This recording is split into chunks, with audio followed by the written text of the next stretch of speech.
Welcome to the Old Time Radio Westerns. I'm your host, Andrew Rhynes, and I'm excited to bring you another episode absolutely free.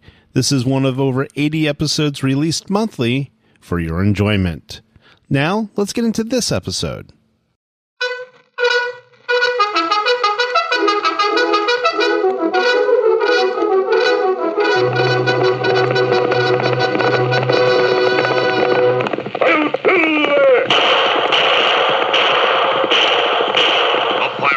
With the speed of light, a cloud of dust, and a hearty hi-yo silver, the Lone Ranger.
Faithful Indian companion Tonto, the daring and resourceful masked rider of the plains, led the fight for law and order in the early western United States.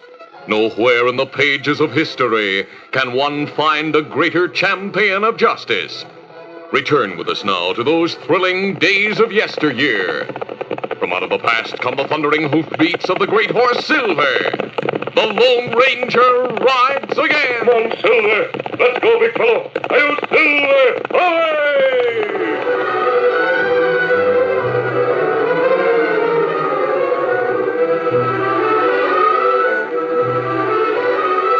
The Lone Ranger and Tonto were camped in a thicket near the Wolfville Trail. The Indian had just finished preparing breakfast. As he rattled the pans and tin cups, the masked man signaled for silence. Wait, I heard a twig crack. Somebody coming. Hi there. I'm a friend. Then show yourself. Masked? What have I walked into? Don't let my mask excite you. We're not outlaws. Even if you were, it wouldn't matter much to me. Oh, why not? When a man's broke, lost, and hungry, he doesn't mind the company he keeps. Oh, here, fella. Me fix you something to eat. Oh, thanks, brother. Me, Tonto. Well, call me Bo. That's short for hobo. I'm a tramp printer. I work when I need a job. It appears that you need one now, Bo. Yeah, I do. I'm trying to get to Wolfville, where I've heard that the daily paper always needs help. It's a long, hard walk to Wolfville. You have holes in your shoes. It's a wonder I haven't holes in my hide. Newspaper business being what it is in the West. It's said to be a dangerous profession. Yeah. A mob burned down the last place I worked. Well, Tonto's going to town for supplies. You might ride double on his horse. Wow, sure. Appreciate that, mister. Maybe I can do something for you sometime. It's possible, Bo. Now, you'd better forget you ever saw me. Mama's the word.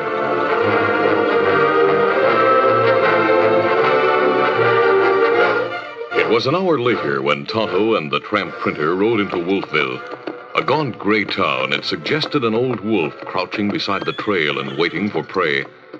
Bo eyed the buildings narrowly. Tonto, this place is well named. Look at signs and windows. Yeah, everything's gone up. 10-cent shaves are 2 bits. 50-cent meals are $2. This first a month. Payday on ranches. So the crooks are fixed to clip the cowpokes. Here, hitch rack, old Scout, old fella. Yeah, there's a Times office across the street. Easy, Scout, easy, fella. Why, papers stacked on wall. Yeah, look at the sign above them. It says, "Help yourselves, cowboys. These are free newspapers published by a free editor. Read how Spot Russell robs you." Oh. Why editor not like Spot Russell? Yeah, we'll soon see. Come on. As Tonto and Bo crossed the street, a man sitting at a desk in the newspaper office turned and stuck his head out of the open window. He had a smudge of ink on his nose, a pencil behind one ear, and a sawed-off shotgun in his hands. Near his side stood a young woman. She called. Get your papers, boys. Never mind Uncle Jim's gun. It doesn't scare us, ma'am. Who set your type? A half-witted chimpanzee with no fingers and only 2 toes? Don't tell us you're a printer and want a job. That's right. My name is Bo Smith. That is, Smith is as good as any other name. You're hired. I'm Jim Hanley. This is my niece, Jenny. I'm that half-witted chimpanzee, you bum. Well, Uncle Jim, give that tramp some money. I want him to clean up before he comes to work tonight. If he comes. I'll be on the job, Miss Jenny. Well, here's an advance, Bo. Of course, you know you're mixing in a fight. Naturally. Who is this Spot Russell you're exposing? A tin-horn gambler who runs a spur cafe. He's cheated and murdered until he owns most of the town. Yeah, it's a wonder he hasn't plugged you. He doesn't dare. He knows he'd be accused. Even if he were acquitted, a trial would hurt his grip on the community. Maybe what you printed today stir up cowboys. It'll put a burr under Russell's saddle, all right. Oh, here comes Sheriff. Howdy, Sheriff. Jim, I have a bone to pick with you. Well. I always have trouble enough with the cowpokes when they're in town. You fixed it so they'll get plumb out of hand. There are more important things than keeping the peace. Maybe, but that's what I'm hired to do. You've let Spot Russell kill 3 men. He always had witnesses that he shot in self-defense. Witnesses from his own gang. Thunderation. He's headed this way now. That sidewinder. Hold it, Jim. You too, Spot. I'm not armed, Sheriff. Quite a gathering you have here. What do you want on this side of the street? Free paper, Mr. Hanley. Well, I see you're calling me a killer today. Yesterday, I was only a thief. Well, what's your answer? You're still alive, aren't you?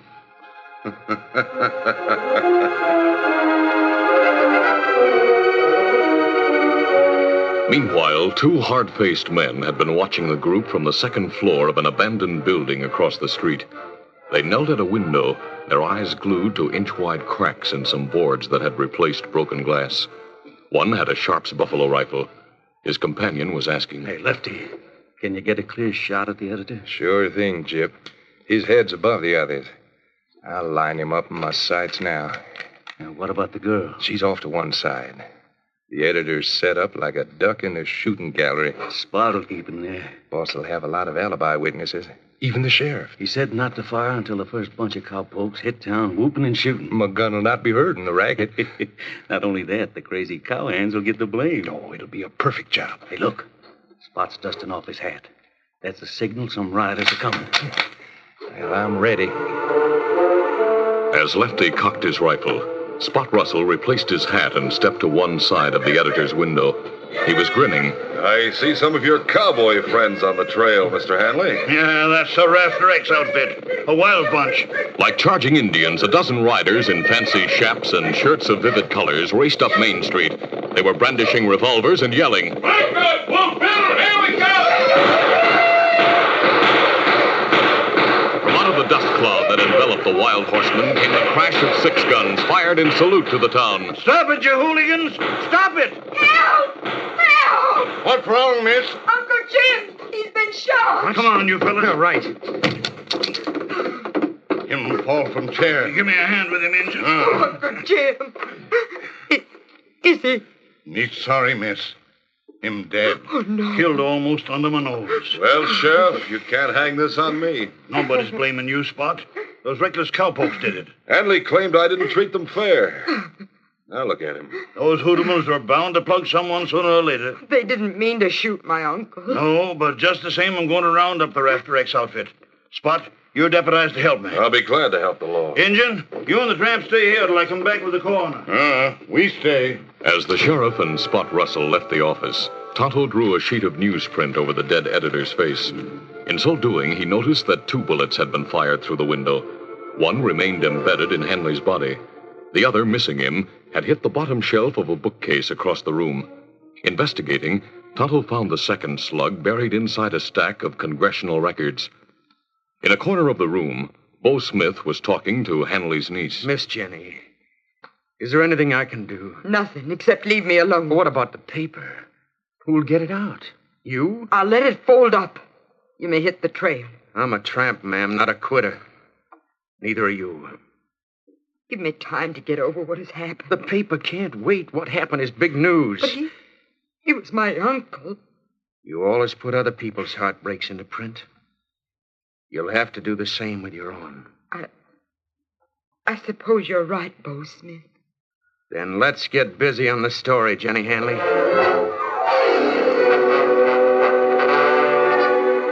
Later in the day, Tonto returned to the Lone Ranger's camp. Quickly, he told all he had heard and seen. Then he displayed the bullet he had found. The masked man looked at it and asked, Tonto, did you show this to the sheriff and coroner? Me show 'em. Them say throw it away. It not mean anything. What about the bullet in Hanley's body? Coroner take it out. Him say it same as one me find. It's longer than a revolver bullet. Apparently it came from a .45 90 Sharp's buffalo rifle. All cowboys me see had 6 shooters. Where are the Rafter X-men now? In jail. Could any of them have fired down at the editor from a horse? No, Kimasabi. Window too high. This bullet was fired at a downward angle. Otherwise, it wouldn't have gone into the bottom of the bookcase after passing through a window. That's right. What's across the street from the office? Empty building. It got boards on second-floor windows. Silver Saddle. We'll head for Wolfville right now. And what we do there? Tonight I'll search that empty building. Easy, steady, big Easy, Scout. Easy, fella. Let's go. That night, there was little revelry in Wolfville. A little after 12, Spot Russell closed the Spur Cafe to the public and joined his hired killers in a back room. In spite of the business slump, he was in high spirits. Boys, our job hasn't stirred up a breath of suspicion. Yeah, that's fine, boss. Yeah. Where'd you fellas get that dust on your pants? Oh, that old building. Stick on the floor. Blows in from the street. Then you must have left tracks all over the place. Well, I reckon we did, but what of it? You said we were in the clear. Go back and get rid of those tracks. All right. It was a few minutes later when the Lone Ranger and Tonto located a stairway leading from the back door of the old store to its upper floor. By riding through dark alleys and side streets, they had reached their objective unnoticed. The masked man was saying, Tonto, stay here and watch. I have a candle. I'll go up. Me watch. Spur Cafe, close by. I'll soon be back.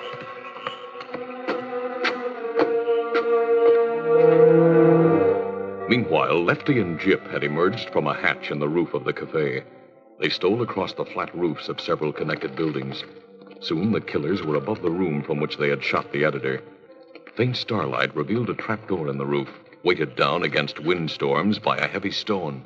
Gyp, I need some help with this stone. All right. I have a hold of it. Now, don't make any noise. Easy does it. It's off the lid. I'll lift the cover. Hey, listen. I heard a noise. Someone's coming upstairs. Quiet. There he is. There's a candle. Look. He's wearing a mask. What's he up to? He's looking all around the window. As they watched the masked man, the killers had drawn their 6 guns, but they held their fire, realizing that any shooting on the roof would be heard and investigated. After a moment of silence, Lefty whispered, He's coming this way. Grab that rock. We'll drop it on him if he gets under the hole. Right. Hoisting the stone, Lefty and Gyp held it over the hatch, ready for instant release. The masked man moved closer and closer. In silence, the killers strained and waited. At last, the Lone Ranger was directly under their improvised deadfall. Lefty hissed. Now, the rock fell.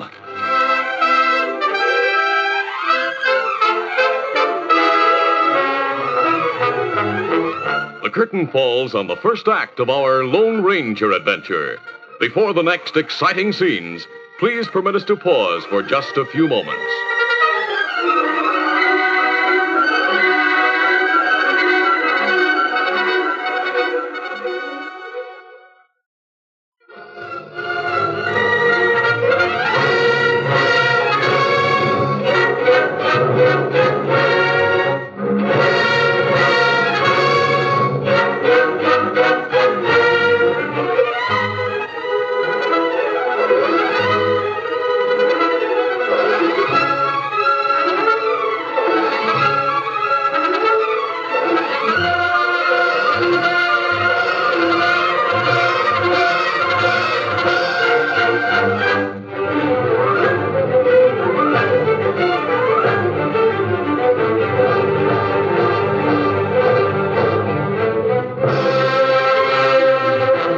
To continue.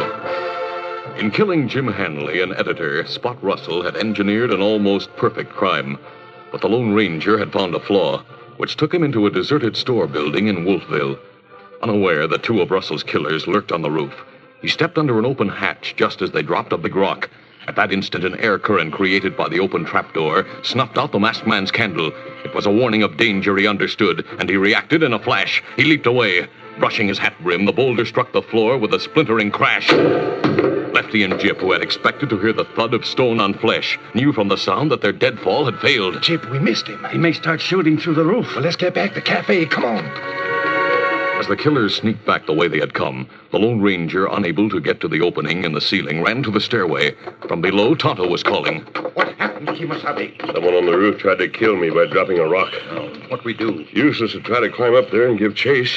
Where you think them go? Probably back into another building through a ceiling hatch. Me not savvy how them happen on roof. They probably plan to destroy the evidence I found upstairs. Oh, what you find? Powder marks around a crack in the window boards. Oh. And that's not all. I saw the tracks of two men on the dusty floor. And now we know Editor was murdered. We still have to catch the killers. Maybe Spot Russell hire gunmen to do shooting. His feud with Hanley makes him a suspect.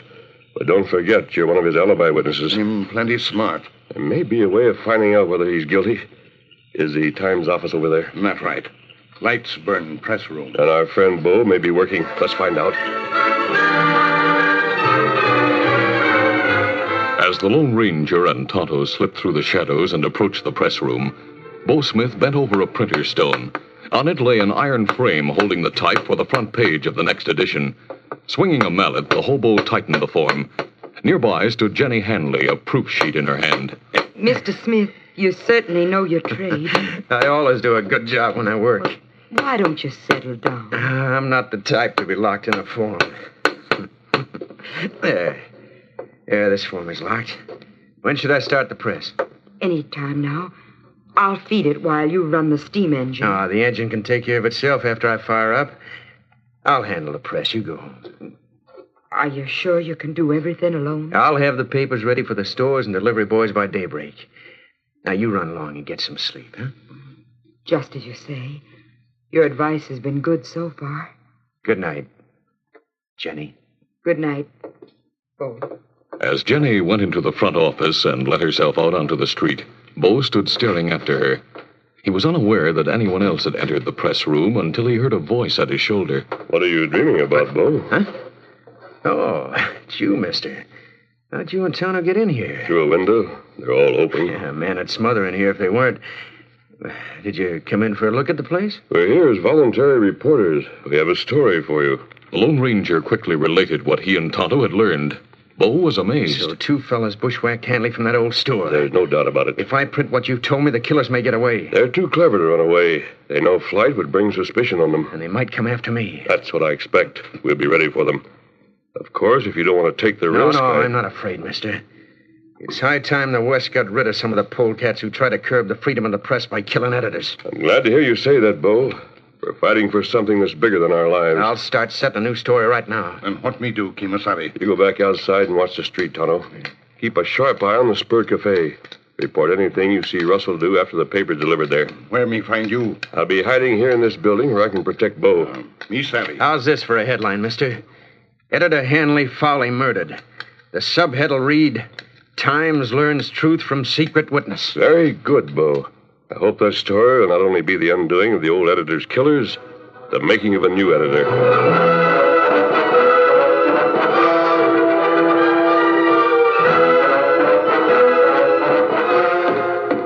It was early morning when Lefty burst into Spot's sleeping quarters above the cafe. Spot, look at this paper. I'm shaving. What does it say? Plenty. It practically accuses you of having Hanley killed. No. It's right here in black and white. What put them onto us? Secret witness. Without naming Jip and me, he told the paper exactly how we shot Hanley. Who do you suppose he is? He must be the masked man you said you saw last night. He figured things out from your tracks. What about that printer's working for Hanley's niece? Maybe he's a secret witness himself. Oh, we better plug him. No, use your head, Lefty. Another shooting might get us hanged. Another story like this one's apt to do the same thing. I've just thought of a perfect way to get rid of the hobo. You and your perfect schemes. This one can't miss. You know the Times runs its press by steam. Everyone knows that. Well, they let the fire in the engine go out after they run off the papers in the morning. By noon, the wood ashes in the firebox are cold. Suppose they are. Each day about that time, a Mexican cleanup man goes in, sweeps the press room, and lays a fire under the boiler that can be lighted in a jiffy. Yeah, I saw the hombre in the cafe yesterday. He always comes in after he finishes a job. I've heard him say that he puts the waste and leftover papers in a firebox. What are you getting at, Spot? Just this. As soon as that flunky comes in today, I want you and Jip to plant a big charge of giant powder under the paper and kindling in the firebox. Where we get the stuff? I have some stored away. I've been selling it through a hardware store I own. Savvy. You'll wrap the powder sticks in newspapers. Then the tramp printer will not notice anything suspicious when he fires up tonight. He'll be blown higher than a kite. The whole building will go up. It'll look like the boiler exploded accidentally. After putting the morning edition on the street for distribution, Bo joined the Lone Ranger in hiding behind some office equipment in the editorial room. The main entrance was nearby. An open door in a partition enabled them to watch the press room. About midday, the janitor appeared, did his customary work, and left without seeing them. The masked man inquired, Is the janitor apt to come back? No, not today, mister. He swept, laid a fire, and brought him water for the engine. I wish I had a drink. Can you reach the water tank without passing the window? I'll crawl and bring some back in a bucket. A few moments later, Lefty and Jip peered into the press room from an open rear window. Jip carried 30 sticks of giant powder wrapped in a newspaper. Suddenly, he jerked his head down. Duck, Lefty. I heard something. Sounded like a pail rattling. I saw someone crawling toward the front. It can't be the janitor. He's over in the cafe. Then the hobo's hiding in there. How'll we work it now? Look, we play it smart. I'll go around to the front door and walk in innocent like. Yeah, then what? I'll hold his attention while you slip in through this window and plant the powder. Oh, I savvy. Go ahead. As Lefty hurried to the street door, Bo wormed his way back into the office. I'll bring in the water, mister. Somebody's at the street door. Hurry. I can't make it in time. He's coming in. Who you trying to hide from, fella? Bill collectors. Oh. If you're one of them, you might as well. I'm not. I want to subscribe to the paper. You talk and dress like an hombre fresh from Texas. Oh, I've been there, but I'm an old-time subscriber. Well, I'm just a printer, but I'll sign you up. It'll cost you $10 for 1 year. All right. From his hiding place, the Lone Ranger had been watching the self-styled subscriber with growing suspicion. He also watched Jip, who climbed through the press room window and planted the powder charge in the waste paper and kindling in the firebox. Bo and Lefty continued their conversation. Here's your $10, fella. Now I know you're not an old subscriber. The rate for the Times is only $5 a year. What's your game? No game. But I don't cotton to a smart aleck like you. Keep your paper. Not so fast. Hey, let go of me, or... Drop that gun. You, the masked man. Oh, you've seen me before. Don't shoot. There goes my gun. Grab it, Bo. Help me, Jip. I'm coming, Lefty. At the sound of the second killer's voice, the Lone Ranger whirled to meet him. Jip charged out of the press room, firing a 6-gun from his hip. A bullet tore through one of the masked man's holsters. Then he fired. shot! Wounded in the wrist, Gyp let go of his gun and reeled against a desk. The Lone Ranger kicked the revolver aside and jerked the gunman into a corner where Bo was keeping Lefty covered. Stand there beside your partner. What'd you fellas jump us for? We didn't do anything. What were you doing in the press room? I just wanted to see the machinery. My wrist. Let me see it. That's only a scratch. Sheriff doesn't like gunplay. Oh, he's coming now. There's a big crowd with him. What's going on in here? Masked man and I just captured these gunmen. You with the mask. Who are you? He's a friend of mine, Sheriff. That doesn't explain... Please let me through, please. Bo, are you all right? Of course I am, Jenny. Sheriff, make these fellas turn us loose. We're law-abiding men. Spot Russell knows us. That's right, I'll vouch for them. Yeah, you would. They killed the editor for you. He's loco, Sheriff. There's nothing to that stuff he printed about me. Who's that secret witness you mentioned in the paper? I am. Look, if you knew anything about the murder, why didn't you come to me? Because, Sheriff, you'd have tried to jail me. And I had no proof then. I've a mind to jail you now. I suggest you wait for more news about the murder. Bo, are you prepared to publish an extra? All I have to do is set the type and start the engine. Then you better fire up the engine. Our next story may close the case. And I'll start the fire. I need air. I'm getting out of here. So am I. Hold it. You all stay in here till I find out what's what. Stop that printer, Sheriff. Don't let him fire the engine. What ails you, Spot? You're looking sickly. If he starts a fire, don't let him. I'm leaving. Freeze, Russell. Sheriff, he has a sleeve gun. I'll take it. Look, Gyp, the tramp is striking a match. Hold it! Don't light that fire. There's giant powder in the firebox.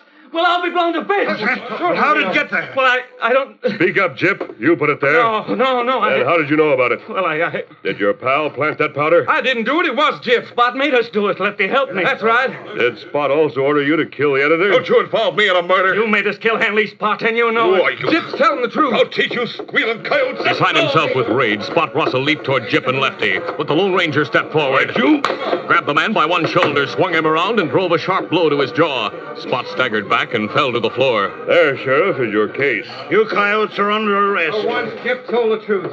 Here's the giant powder. It was sure enough planted in the firebox. Yes, Bo, I saw Gyp place it there. That's why I suggested starting a fire. I thought these crooks would squeal rather than be blown to bits. Oh, Bo, if you'd ever lighted the fire, I feel faint. Don't faint, Jenny. We're getting out an extra. Here, sniff this ink pot. It's better than smelling salt. Ink? Oh, you impossible man. Well, what do you expect of a hobo? You're not a hobo. As of now, you're editor of the Times. Congratulations, Bo. Wolfville has gained a good citizen while losing 3 of the worst killers who ever menaced the West. Mister, this town owes you plenty. I'll turn the cowpokes loose as soon as I get back to the jail with these crooks. Good, Sheriff. Adios, everybody. Adios. Mr. Editor, you're letting a mighty good reporter get away from it. Sheriff, I know from what the Indian said that he doesn't gather news. He makes it. He's the Lone Ranger.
This is a feature of the Lone Ranger Incorporated, created by George W. Trendle, produced by Trendle Campbell Muir Incorporated, directed by Charles D. Livingston, and edited by Fran Striker. The part of the Lone Ranger is played by Brace Beemer.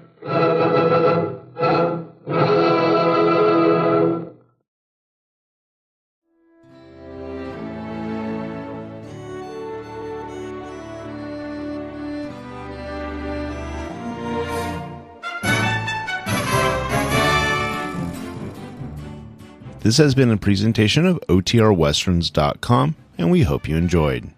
Please take some time to like and rate this episode within your favorite podcast application. Follow us on Facebook by going to OTRWesterns.com/Facebook, and subscribe to our YouTube channel by going to OTRWesterns.com/YouTube. Become one of our ranch hands and unlock some exclusive content. We want to thank our most recent ranch hands, Steve and Ron W., who joined us recently. You too can join by going to OTRWesterns.com/donate. Send us an email, podcast@OTRWesterns.com, and you can call and leave us a voicemail, 707-986-8739. This episode is copyrighted under the attribution non-commercial share-alike copyright. For more information, go to OTRWesterns.com/copyright. Have a great day, and thanks for listening.